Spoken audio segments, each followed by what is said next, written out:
General Stren Malino of the Stalder Empire came to Earth with low expectations. Humans were small, soft, and famous for being agreeable.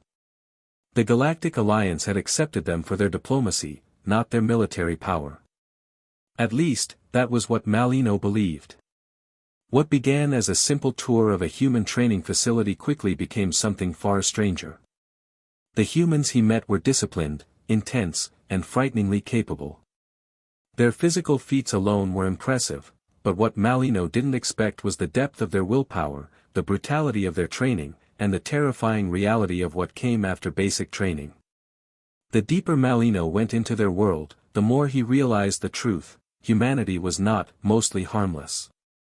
They were predators hiding behind a friendly smile, and if the galaxy's worst nightmares ever returned, the humans might be the only ones capable of stopping them.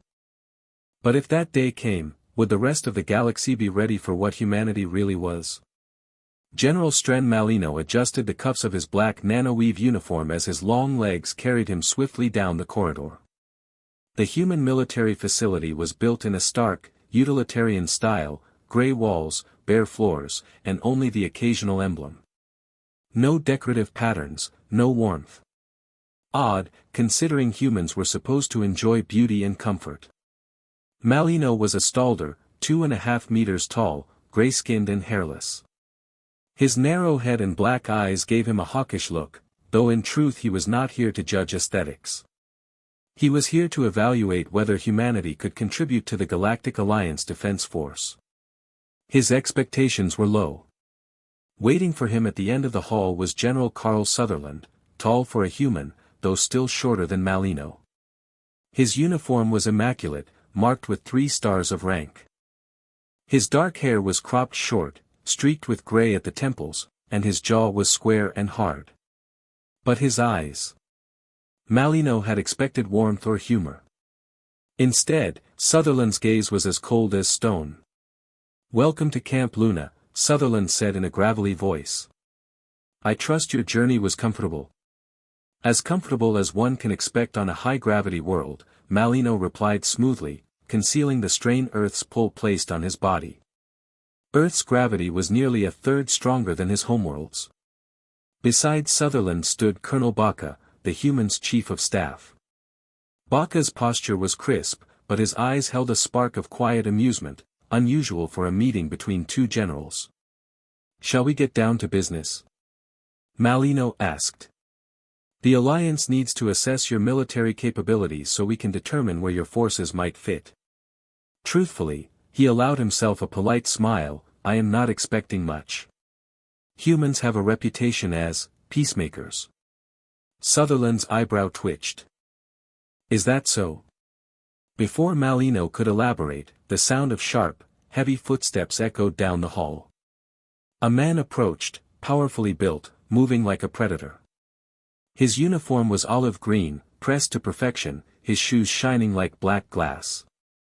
A wide-brimmed hat clung to his bald head. "Drill Instructor Staff Sergeant Nas," Sutherland introduced. "He'll be assisting with the tour." Nas stopped in front of Malino, feet planted shoulder-width apart, hands clasped behind his back. His gaze locked onto Malino's with unnerving intensity, as if measuring every weakness. "Yes," Malino said carefully. "Perhaps we should begin with a demonstration of your physical capabilities. Nothing too strenuous, of course." Sutherland's voice remained neutral, but Malino noticed Nas and Baca exchange a glance. "Staff Sergeant," Sutherland said, "take us to the training grounds." The sunlight outside was harsh, the sky cloudless. On the running track, a platoon of humans in green shirts and shorts were already assembling. Their bodies were lean, hard, and ready. "This is our standard physical fitness test," Sutherland explained. 5-kilometer run, followed by pull-ups and crunches. Every Marine must pass regularly to stay in service. 5 kilometers. Malino's brow furrowed. "For regular testing." Baca's lips twitched. "We find it maintains readiness." A whistle blew. The Marines surged forward. Their strides were long, breathing steady, pace unbroken. They were not the fastest soldiers Malino had seen, but they maintained their speed without faltering. When the last runner crossed the finish line, even the slowest showed no sign of collapse. Endurance is impressive, Malino admitted. We also do 20-kilometer marches with 60 kilograms of gear, Baca said casually. Malino's spine twinged in sympathy. The Marines moved to the pull-up bars. One after another, they cranked out perfect repetitions, 15, 20, 30 each. Their muscles flexed under the sun, sweat gleaming on their skin. And your strength? Malino asked. The average Marine can lift and carry 100 kilograms, Sutherland said matter-of-factly. Malino blinked. Under this gravity, that was remarkable. He had underestimated their raw physicality. Perhaps the rifle range next, Sutherland suggested. The crack of gunfire split the air as they approached. Marines fired sleek, black rifles with disciplined precision. The weapons seemed primitive, projectile-based rather than energy-driven. No optics? Malino asked. All basic training is done without enhancements, Nas said firmly. A Marine must be able to fight without technology. A Marine named Base stepped forward at Nas's command, presenting his rifle for inspection. It was solid, heavy, built for reliability over elegance. How accurate is it? Malino asked. At 500 meters, Base said, I can keep all shots within 8 centimeters. The average Marine does better. Malino stared. Without optics? That's the standard, Nas said. One shot, one kill. The Marine returned to the line. 5 sharp cracks rang out, and when the target was retrieved, every bullet was within a hand's width of the other. For the first time, Malino felt something stir in his chest, a thin, cold thread of unease. You seem surprised, General, Baca said. Your capabilities are greater than I expected, Malino admitted. Nas's eyes glinted. You haven't seen anything yet. Malino followed Sutherland and Nas across the training field to a raised beam suspended over a shallow mud pit. 2 Marines balanced atop it, each holding a long padded staff. They moved in sudden, explosive bursts, thrusting, blocking, swinging. Pugil stick training, Sutherland explained. It simulates close combat with rifles fitted with bayonets. Malino tilted his head. You mean, a blade on the end of a rifle? That's right, Nas said with a faint, predatory smile. Turns the weapon into a spear. Sometimes close quarters is more effective than firing. The fighters clashed. One Marine fainted low, then slammed the padded tip into his opponent's side. The other lost balance, tumbling into the mud below. Cheers and jeers erupted from the watching platoon. 2 fresh Marines climbed up. Their movements were slower, less polished, trainees still learning. Even so, their strikes were aggressive, their footing sure despite the narrow beam. How often do you train like this? Malino asked. Close combat is a fundamental skill, Baca said. Every Marine must be proficient, regardless of specialty. The second bout ended with a clean, fast strike to the chest, sending the loser into the pit. The fallen Marine climbed out grinning despite the mud clinging to his face. I see now why you emphasize physical conditioning, Malino admitted. This requires stamina. Everything connects, Sutherland replied. Endurance from running, strength from lifting, discipline from marksmanship, it all comes together in combat. Nas's mouth curled in a faint smile. And this is just training. In real combat, Marines don't stop until the mission is done.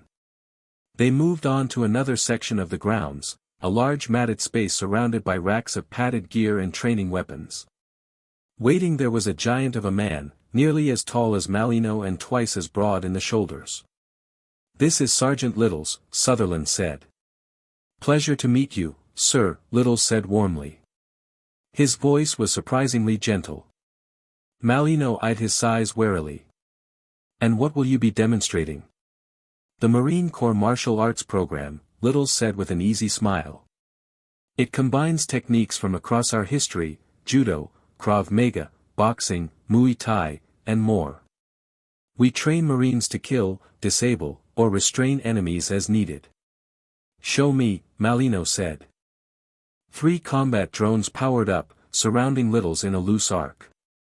They moved with jerky precision, programmed to mimic human speed and aggression. The first lunged, Littles sidestepped, snapped its neck, and let it crumple. The second grabbed his arm, he twisted into the hold, breaking its joints with a series of cracks before kicking its leg out from under it. The third threw a high kick, Littles ducked under and tackled it, pinning it to the mat with its arm bent past tolerance. It was over in 5 seconds. NASA's voice held dark satisfaction. 1 killed, 1 disabled, 1 captured, all in seconds. Malino tried to mask his discomfort. Are all your Marines trained to do this? Every single one, Sutherland said. Some, like Littles, are instructors. Malino's aide whispered in their own language, "This is madness." Malino agreed silently. "Would you care to try, General?" Littles asked pleasantly. "Another time," Malino said quickly. They left the mats for a hillside training ground. A platoon of Marines crouched at the base of the slope, facing a fortified position at the top. "Objective simple," Sutherland said. "Take the hill." A whistle blew. The Marines moved in 4-person fire teams, one advanced while the others laid down covering fire, then switched. Paint round fire erupted from the defenders. A Marine went down, hit square in the chest. His team pulled him to cover without breaking their rhythm. "Training ammo," Nas explained. "Hurts like hell, but no one dies." Malino frowned. "That seems excessive." "Pain is an excellent teacher," Nas replied. The attackers pressed on but were eventually wiped out before reaching the top. A drill instructor immediately began berating them at full volume, voice like a whip. "They'll run it again," Sutherland said calmly. "How many times?" Malino asked. "As many as it takes," Baca said. "We don't stop until they succeed." Malino noticed some Marines limping as they reset for another attempt. None complained. "You are teaching them to ignore pain," Malino observed. "We're teaching them not to quit," Nas said flatly. Malino hesitated before asking, "Do injuries happen often?" "Often," Sutherland said. "Sprains and broken bones are common. Serious injuries are rare. Deaths happen." Malino stopped short. "You accept fatalities during training?" "It's unavoidable," Sutherland said. "If they can't survive training, they won't survive combat." Nas stepped closer, his voice low but intense. 3 reasons, General. 1. Weed out the weak before lives depend on them. 2. Build discipline and toughness. And 3, he glanced at Sutherland. Sutherland's tone darkened. "The third reason is something we'd rather show you." Without further explanation, they led Malino toward a heavy security door. Multiple scans and passcodes later, they entered a vast, sterile facility. The air smelled faintly of antiseptic and ozone. Rows of Marines lay on medical tables, surrounded by doctors and strange machinery. Some were awake. Others were unconscious. Malino froze as he saw muscles shifting unnaturally beneath one Marine's skin. "What is this?" he demanded. Sutherland's expression was unreadable. "Enhancement Division." A scientist in a white coat bounced toward them, eyes bright. "Oh, an alien visitor. Wonderful. I'm Major Hubble, and this, Hubble," Sutherland said firmly, "the enhancements." "Oh. Of course. We use gene therapy, nanotech, and surgery to enhance human physiology. Strength and endurance are multiplied 5-fold. Reaction speed triples. All senses are heightened. Healing accelerates to days instead of weeks." Malino's voice caught. 5 times, normal. That's why we pushed them so hard before enhancements, Nas said. The stronger they are going in, the more dangerous they are coming out. Baka stepped forward. General, watch. Before Malino could speak, Baka's fist slammed into the nearby wall. Stone cracked. When he pulled his hand back, the skin was torn, but healed before Malino's eyes. Malino stared. This is monstrous. It's survival, Sutherland said bluntly. From the corner of his eye, Malino saw a Marine suddenly arch off the table, groaning through clenched teeth. A medic rushed to sedate him. Is that as painful as it looks? Malino asked.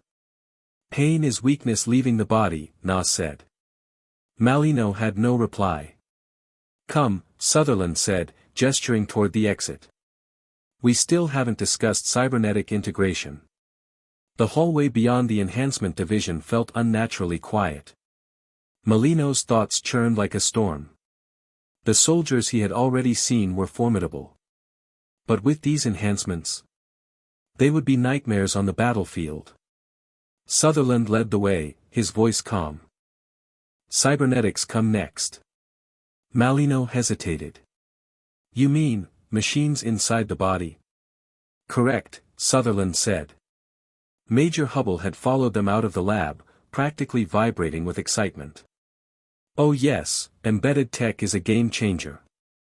We integrate nanomachines into every Marine. They can repair tissue damage within minutes, filter toxins, and even form small bladed weapons when needed. Malino stopped walking. You grow weapons from your own flesh. Think of it as adaptive survival, Hubble said brightly. The neural interface is even more fascinating. It links directly to the Marine's brain, accelerating decision-making and allowing instant control of external systems. External systems? Malino repeated. Drones, vehicles, heavy weapons, Hubble said. Even starship systems in some cases.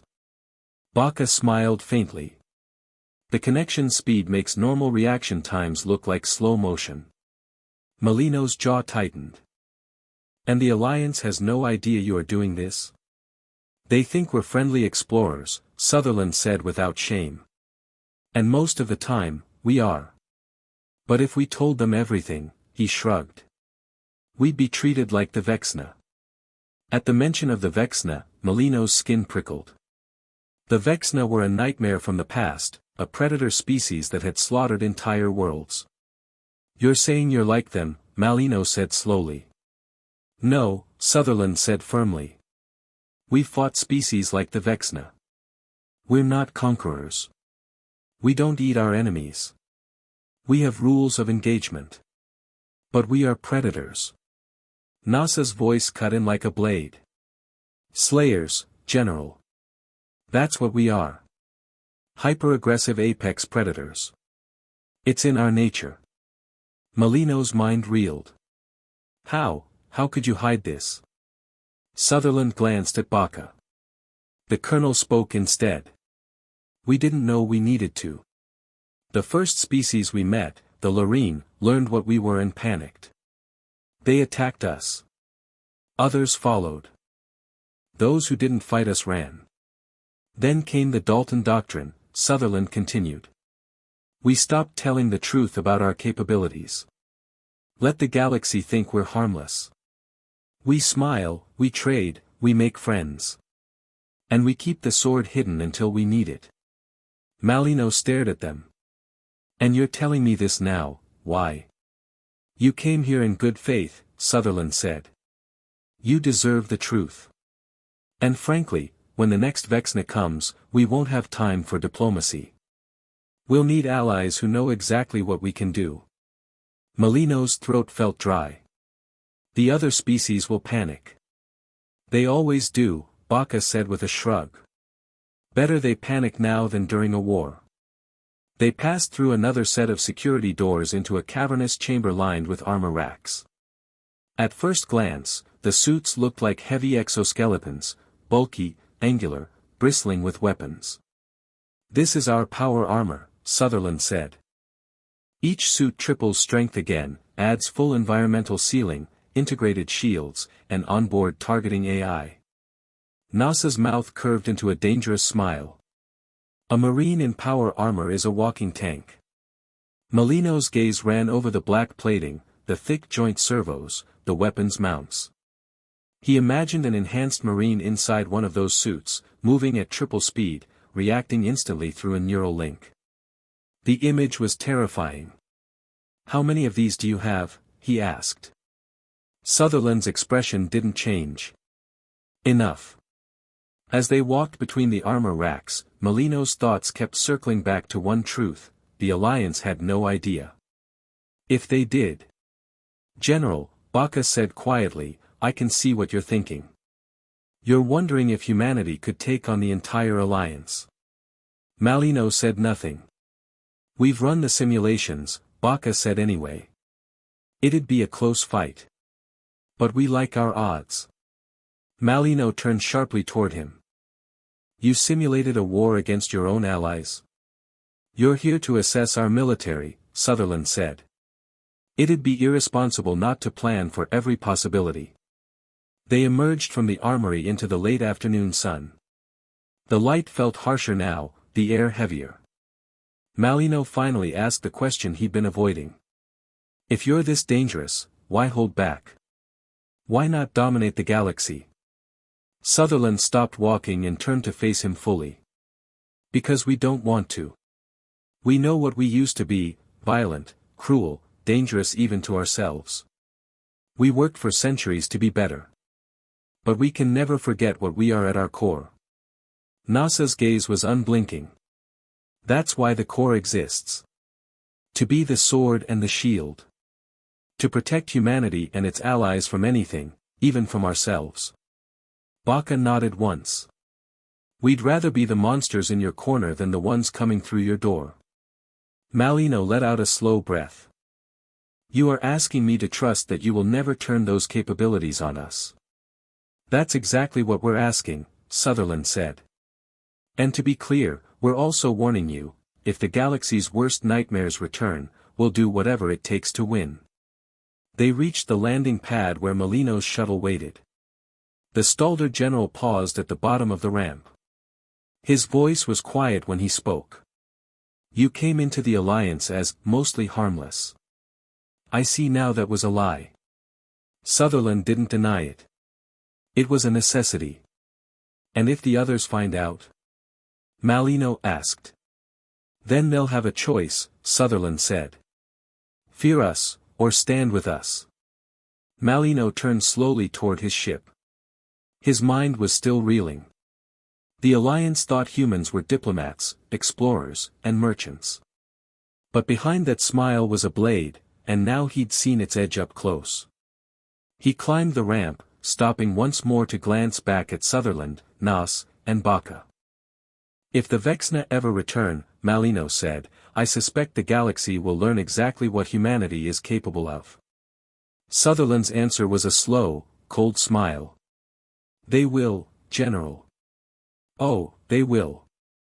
The next morning, the sky above Camp Luna was a sharp, cloudless blue.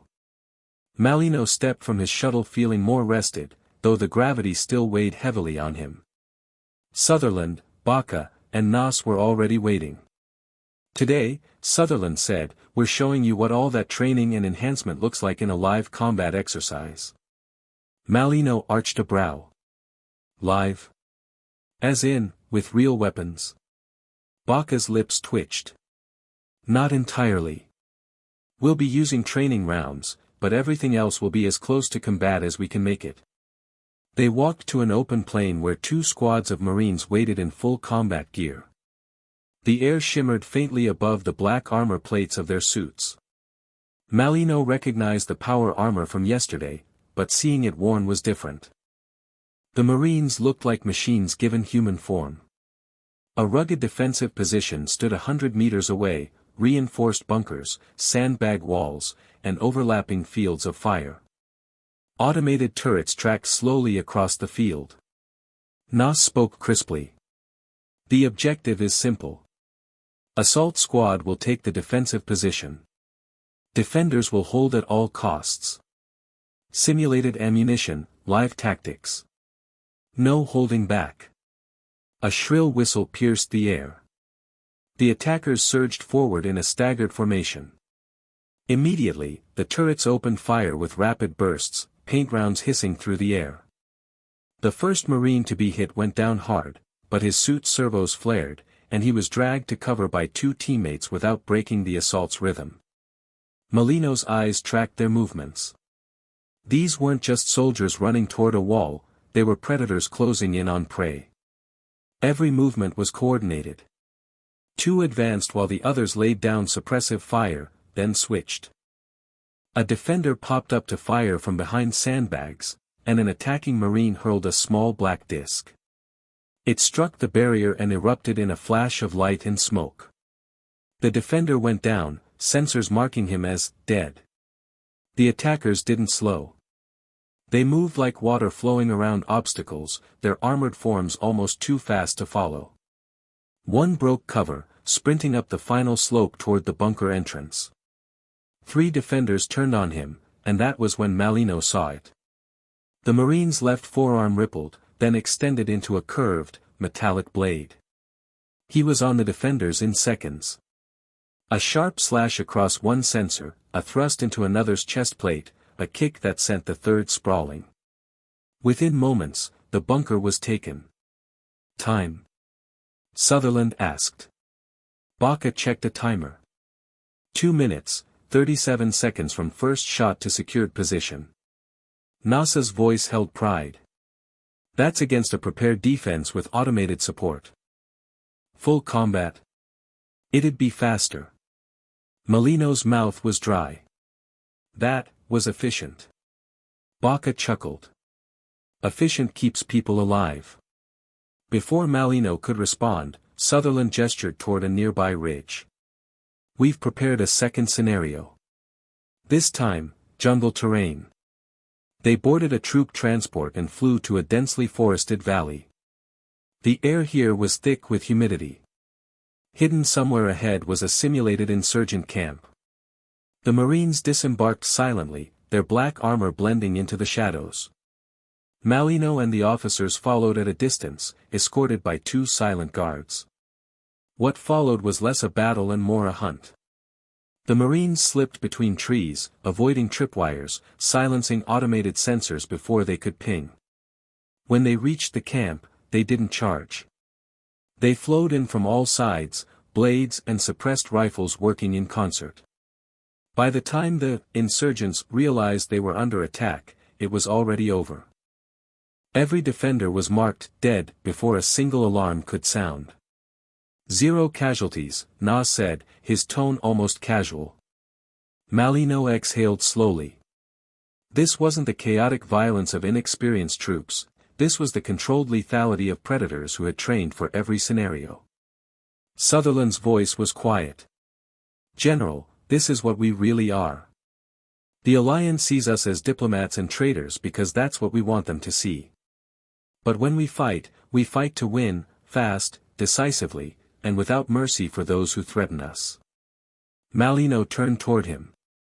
And if the rest of the galaxy saw this? Sutherland didn't hesitate. They'd fear us. Baca added, good. Let them. Fear keeps fools from doing something stupid. They returned to the base as the sun dipped lower in the sky, casting long shadows across the training grounds.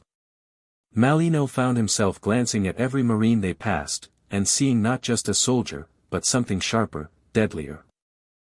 Back in the briefing room, Sutherland poured 2 glasses of water and slid one across the table to Malino. I know you're processing a lot. But there's one last thing you need to see before you leave. Malino eyed the glass. Is it more dangerous than what I've already seen? Baca's mouth curved in a humorless smile. Much.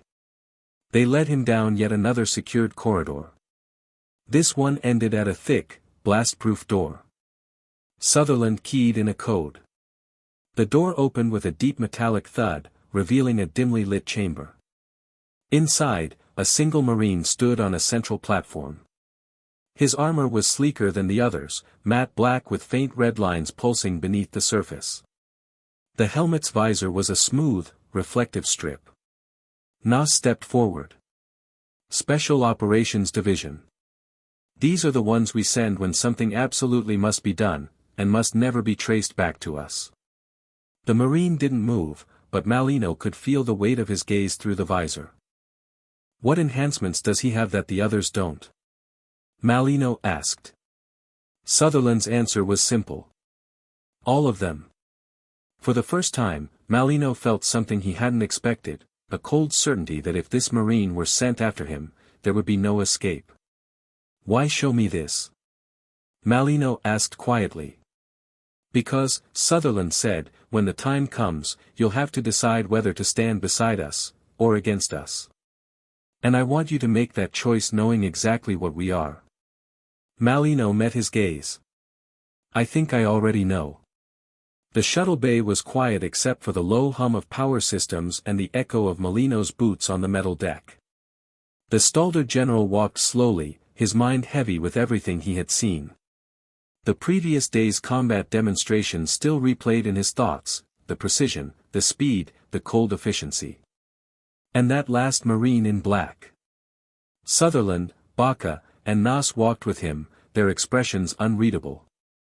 Outside the open bay doors, the late afternoon light washed the landing pads in gold. You've been very quiet, General, Sutherland said. I'm deciding what to do, Malino replied truthfully. About? Baca asked, though his tone made it clear he already knew.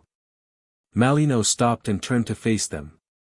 If I tell the Galactic Alliance what I have seen here, they will demand explanations. They will see you as the next Vexna, and they will move against you. Sutherland folded his arms. Yes. That's the risk. You don't seem concerned, Malino said. We've faced worse than angry diplomats, Baca said flatly. That's what terrifies me, Malino replied.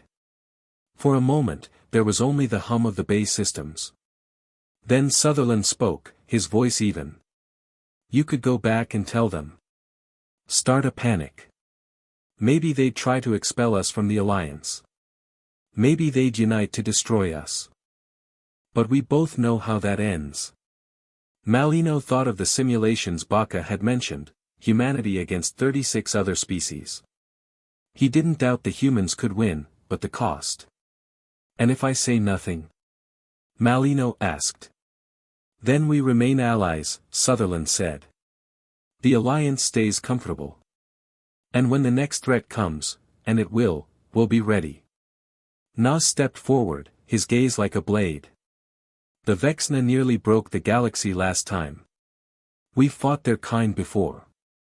You saw what we can do, General.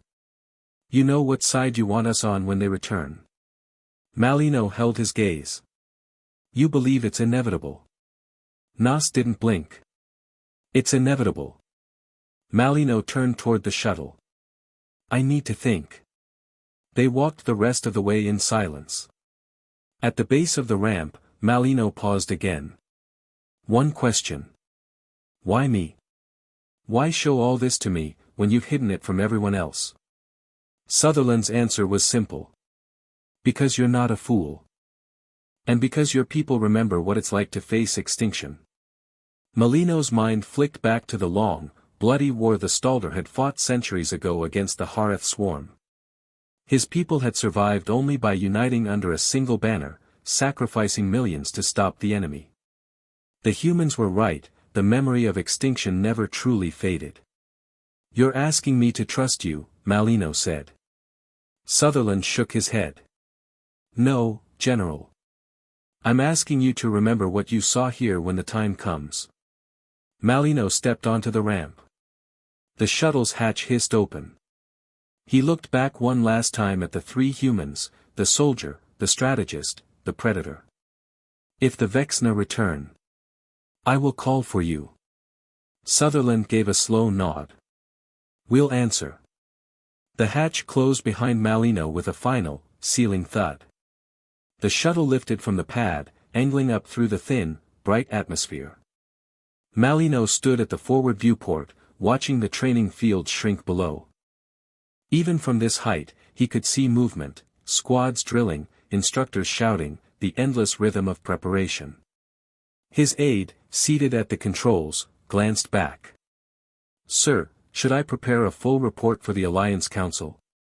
Malino considered the question. Images flashed in his mind, Marines scaling the hill under fire, blades sliding from armored forearms, the black armored figure in the Special Operations Chamber. He imagined the panic such knowledge would cause. The desperate, fear-driven decisions. The possibility that the Alliance might try to strike first. "No," Malino said finally. "Not a full report." The aide's brows drew together. "Then what should we tell them?" Malino stared out at the curve of the Earth, now hanging against the black of space. "Tell them that humans are disciplined, capable, and committed to the defense of the Alliance. Tell them they are worth having as allies." "And the rest?" the aide asked carefully. Malino's mouth thinned. "The rest, stays here." The aide hesitated, then nodded. "Understood." Hours later, as the shuttle made its jump toward Alliance space, Malino sat alone in his quarters. He activated a secure recording channel, one that could only be opened with his personal seal. "This is General Stren Malino of the Stalder Defense Command," he began. His voice was steady, but his pulse quickened. "I am placing the following under top classification, accessible only in the event of an existential threat to the Alliance." He took a breath. Humanity is not what it appears to be. They are a predator species, highly adaptable, physically capable, and ruthlessly trained. Their military doctrine is designed for decisive, overwhelming victory. Their soldiers, called Marines, undergo enhancement procedures that multiply their abilities many times over, and integrate cybernetics that make them more dangerous still. He paused, remembering the way the black-armored Marine had stood without moving, yet radiated lethal intent. They are capable of annihilating prepared defenses in minutes. They can operate in environments and under conditions most species would consider impossible. If turned against the Alliance, they would be a threat equal to, perhaps greater than, the Vexna. His tone softened slightly. However, they are disciplined. They restrain their violence under strict codes. They show no interest in conquest or oppression. They desire allies. And if the Vexna or any similar threat returns, they may be our only hope of survival. He ended the recording and sealed it under triple encryption. In the command seat, his aide monitored the jump drive status. "We'll be back in Alliance space in 4 hours, sir." Malino nodded. He glanced at the starfield ahead. Somewhere out there, beyond the safe borders of the Alliance, dangers waited, dangers that would not be stopped by diplomacy alone. And somewhere on that blue world behind them, humanity was training, perfecting its warriors, sharpening its blade. For now, the blade was sheathed. But Malino knew, the day would come when it would be drawn. When it did, he prayed he would be standing beside it, and not in its path.